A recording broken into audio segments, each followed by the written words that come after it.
जय श्री कृष्ण। राधे राधे। आइए सुनते हैं भाई दूज की कथा या कहानी। दिवाली के बाद भाई दूज का त्योहार आता है, जो भाई बहन के रिश्तों का प्रतीक माना जाता है। इस साल भाई का त्योहार 14 और 15 नवंबर दोनों दिन पड़ रहा है। इस दिन बहनी भाई की सलामती के लिए यमराज की पूजा करने के पश्चात भाई को तिलक लगाती हैं। भाई दूज की पूजा के दौरान भाई दूज की कथा सुनना बेहद महत्वपूर्ण और फलदायक माना जाता है। इसलिए भाई दूज पर सुने ये पौराणिक कथा। भगवान सूर्य नारायण की पत्नी छाया है। भगवान सूर्य और छाया के पुत्र और पुत्री हैं यमराज तथा यमुना जी। यमुना जी को अपने भाई यमराज से बड़ा लगाव था। वह उनसे बराबर निवेदन करती रहती कि अपने इष्ट मित्रों के साथ आकर उनके घर भोजन करें। काम की व्यस्तता के चलते यमराज जी बहन की बात को टालते रहे। कार्तिक शुक्ल पक्ष का दिन था। यमुना जी ने अपने भाई को भोजन के लिए अपने घर आने के लिए आमंत्रित कर वचनबद्ध कर दिया। यमराज ने सोचा कि मैं तो प्राणों को हरने वाला हूँ, मुझे कोई भी अपने घर नहीं बुलाना चाहता। बहन जिस सद्भावना से मुझे बुला रही है उसका पालन करना मेरा धर्म है। बहन के घर आते समय यमराज ने नरक निवास करने वाले जीवों को मुक्त कर दिया। यमराज को अपने घर आया देखकर यमुना की खुशी का ठिकाना नहीं रहा। उसने स्नान कर पूजा करके व्यंजन परोस कर भोजन कराया। यमुना द्वारा किए गए आतिथ्य से यमराज ने प्रसन्न होकर बहन को वर मांगने का आदेश दिया। यमुना ने कहा कि भद्र, आप हर साल इसी दिन मेरे घर आया करें। मेरी तरह जो बहन इस दिन अपने भाई को आदर सत्कार करके टीका करे, उसे तुम्हारा भय न रहे। यमराज ने तथास्तु कहकर यमुना को अमूल्य वस्त्राभूषण देकर यमलोक के लिए प्रस्थान किया। इसी दिन से भाई दूज की पर्व की परंपरा का आगाज हुआ। ऐसी मान्यता है कि जो बहनें अपने भाई का आतिथ्य स्वीकार करते हैं उन्हें यमराज का भय नहीं रहता। इसलिए भैया दूज के दिन यमराज तथा यमुना जी का पूजन किया जाता है। एक और कथा के अनुसार एक बार की बात है, एक बूढ़ी औरत जिसके 7 पुत्र एक पुत्री थी। उस बूढ़ी औरत के 7 बेटों पर सर्प की कुदृष्टि थी। जैसे ही उसके किसी भी बेटे की शादी होती, उसका 7वां फेरा होता तो सर्प उसे डस लेता और वो मृत्यु को प्राप्त हो जाता था। वो बूढ़ी औरत दुखी हो गई थी। बेटी की शादी पहले की हो चुकी थी। इस तरह 6 बेटों की मृत्यु हो गई थी। उस बूढ़ी औरत पर बहुत बुरा समय आ गया था, जिसकी वजह से उसने 7वें की शादी करने के लिए मना कर दिया था। 6 बेटों के मरने के दुख में बूढ़ी औरत अंधी हो गई थी, लेकिन कभी न कभी तो उसकी शादी भी करनी पड़ती। बूढ़ी औरत किसी भी तरह जोखिम नहीं उठा सकती थी। भाई दूज का समय आ गया था। 7वें बेटे ने कहा, माँ, मैं दीदी के घर जाने वाला हूँ, भाई दूज आ गया है। माँ ने कहा, ध्यान से जा और जल्दी आ। भाई के आने की खुशी में बहन की खुशी का ठिकाना नहीं रहा। भाई की खातिरदारी के लिए, अच्छा पकवान बनाने के लिए बहन ने सोचा कि पड़ोसन की मदद लेनी पड़ेगी। खुशी में बहन ने पड़ोसन से मदद मांगी और पूछा, दीदी, मेरा भाई आ रहा है, मैं क्या करूं? उसे क्या बना के खिलाऊं? पड़ोसन उससे चिढ़ती थी। उसने कहा कि दूध से रसोई ले और घी से चावल पका। अब भाई की खुशी में पागल बहन ने सोचा कि हाँ, ऐसा ही करूंगी। भाई को आते रास्ते में सांप मिला। सांप उसे काटने को आगे बढ़ा तो उसने बोला कि भाई, आपका मैंने क्या बिगाड़ा है, मुझे क्यों काटना चाहते हो?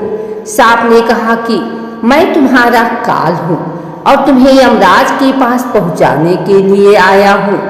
भाई ने रोते हुए कहा कि भैया, आप मुझे मत काटो, मेरी बहन मेरा इंतजार कर रही है। मैं ही उसका आखिरी भाई हूँ, उसका और कोई भी भाई नहीं बचा है। अगर मैं उसके पास नहीं गया और उसे पता चला कि मैं भी मर गया हूँ तो वो भी मर जाएगी। सातवें भाई के रोने से सांप ने कहा कि तुझे क्या लगता कि तो मुझे बेवकूफ़ बना के चला जाएगा? लड़के ने कहा कि तुम्हें मुझ पर भरोसा नहीं है तो तुम मेरे झूले में बैठ जाओ। जब मेरी बहन भैया दूज बना ले तो उसके बाद तुम मुझे मार देना। भाई बहन के घर पहुंचा। भाई को देखकर बहन की आंखों से आंसू निकल आए। भाई ने बहन से बोला, दीदी भूख लग रही है, खाना दो जल्दी। बहन ने पड़ोसन के कहने पर रसोई को दूध से धोया था और घी में चावल पकाने की कोशिश की थी। भाई ने पूछा कि क्या हुआ दीदी, इतना समय क्यों लग रहा है? दीदी ने सारी बात बताई कि पड़ोसन ने मुझे ऐसे ऐसे करने को कहा। भाई ने हंसते हुए कहा कि दीदी, कहीं सुना है आपने कि दूध से कभी रसोई लिपी गई हो और घी में कभी चावल पके हैं? गोबर से रसोई लीपो और दूध में चावल पकाओ। खाना खाने के बाद भाई को नींद आने लगी और वो सोने लगा। इतने में बहन के बच्चे आ गए और उन्होंने मामा मामा कहकर बोला कि मामा हमारे लिए क्या लेकर आए हैं? तब उसने कहा, बेटा मैं कुछ नहीं लाया हूँ। मना करने के बावजूद भी बच्चों ने उस थैले को उठा लिया जिसमें सांप था और खोल कर देखने लगे, लेकिन उसमें बच्चों को हीरे का हार मिला। दीदी ने बोला कि तू ये मेरे लिए लेकर आया है। भाई ने बोला कि तुम्हें अच्छा लगा तो तुम रख लो।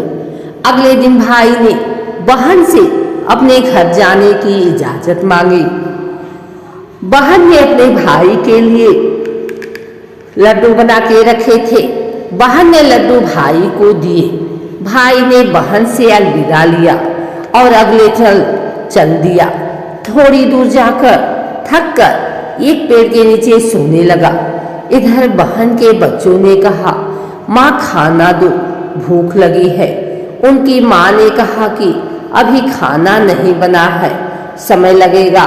तब बच्चों ने कहा, जो मामा को लड्डू दिए थे हमें भी दे दो, हम खा लेंगे। माँ ने कहा, जाओ चक्की पर रखे हैं, बचे हुए लड्डू जाकर खा लो। बच्चों ने जाकर देखा तो पता चला कि वहाँ सांप की हड्डियाँ पड़ी हैं। अब बहन की हालत खराब हो गई और वो बाहर की तरफ भागी। लोगों से पूछने पर पता चला कि एक पेड़ के नीचे एक व्यक्ति सो रहा था। बहन को लगा कि वही उसका भाई है। वो भागती हुई गई उसके पास और उसे उठाने लगी। उसने भाई को उठाया और पूछा, कहीं तूने लड्डू तो नहीं खाए? भाई ने कहा, क्या दीदी, क्या हुआ? ये रहे तुम्हारे लड्डू, नहीं खाए मैंने। बहन को लगा कि कुछ अच्छा नहीं हो रहा है। उसने बोला कि मैं भी अब तेरे साथ घर चलूंगी, तुझे अकेले नहीं छोड़ूंगी। भाई ने बोला कि तुम्हारी मर्जी। चलते हुए बहन को प्यास लगी। भाई से बोली कि मुझे प्यास लगी है, पानी पीना है। भाई ने चारों तरफ नजर फैलाई और एक तरफ चील उड़ रही थी। बहन ने बोला कि तू यहीं रुक, मैं अभी आ रही हूँ। बहन पानी पीकर आ रही थी कि उसने देखा कि एक जगह जमीन में 6 शिलाएं गढ़ी हैं और एक बिना गढ़ी हुई रखी है। बहन ने वहां से गुजर रही थी। एक बुढ़िया से पूछा कि ये सब क्या है? उस बुढ़िया ने बताया कि किसी एक औरत के 7 बेटे हैं, जिनमें 6 की शादी के समय सांप काटने से मृत्यु हो गई थी। अब जब 7वें की शादी होगी तब ये आखिरी शिला भी बाकियों की तरह जमीन में गड़ जाएगी। बहन ने जब ये सुना तो उसके होश उड़ गए। वो समझ गई थी कि ये सब उसके भाइयों के लिए किया गया है। बहन ने उस बूढ़ी औरत से पूछा कि मैं क्या करूं, कुछ बताओ। बूढ़ी औरत ने उसे सब बता दिया कि वो अपने भाई की जान कैसे बचा सकती है। भाई की जान बचाने के लिए बहन कुछ भी करने को तैयार हो गई। बूढ़ी औरत के कहने पर बहन ने अपने बालों को खोल लिया और अपने भाई के पास गई और जोर जोर से बोलने लगी, तू तो जलेगा, कटेगा, मरेगा। भाई ने बहन की ये हालत देखकर सोचा कि दीदी को ये क्या हो गया है। दीदी तो पानी पीने गई थी, लगता है कि कोई चुड़ैल दीदी पर आ गई है। किसी तरह भाई अपनी दीदी को लेकर अपनी माँ के पास आई और माँ को सब बताया। कुछ समय बाद भाई की सगाई का समय आ गया था। बूढ़ी बाई ने 7वें बेटे की शादी की मंजूरी दे दी थी। भाई को जब सेहरा पहनने की बारी आई तो बहन ने कहा कि ये नहीं सेहरा मैं पहनूंगी, ये तो जलेगा, मरेगा, कुटेगा। सेहरे में सांप था। बहन ने उस सांप को निकाल दिया। इसी तरह सांप ने बहुत कोशिश की और बहन ने अपने भाई की रक्षा की। हाथ पर सांपों का राजा खुद आया, गले की बरमाला में छुपकर, लेकिन बहन ने उस सांप को एक लोटे में एक थाली से ढककर बंद कर दिया। अब ये देखती हुई सांप की पत्नी वहां आ गई और बोलने लगी कि मेरे पति का दम घुट रहा है, उसे छोड़ दो। लेकिन बहन ने कहा कि तेरे पति को छोड़ देंगे, पहले तू मेरे भाई से अपनी कुदृष्टि हटा और अपने रास्ते जा। नागिन ने ऐसा ही किया। बहन के इशारे पर नए दुल्हन ने कहा कि मैं तेरे पति को छोड़ दूंगी, पहले मुझे मेरे एक जेठ को छोड़। कोई तो होना चाहिए घर में जिससे मैं लड़ा करूं। ऐसे ही बहाने बनाकर नई दुल्हन ने सभी 6 जेठों को छुड़ा लिया। उधर रो रो कर बूढ़ी माँ का हाल बुरा था। बुढ़िया को लग रहा था कि अब उसका 7वां बेटा भी नहीं रहेगा। किसी ने बताया कि आपके सभी बेटे और बहुएं आ रहे हैं।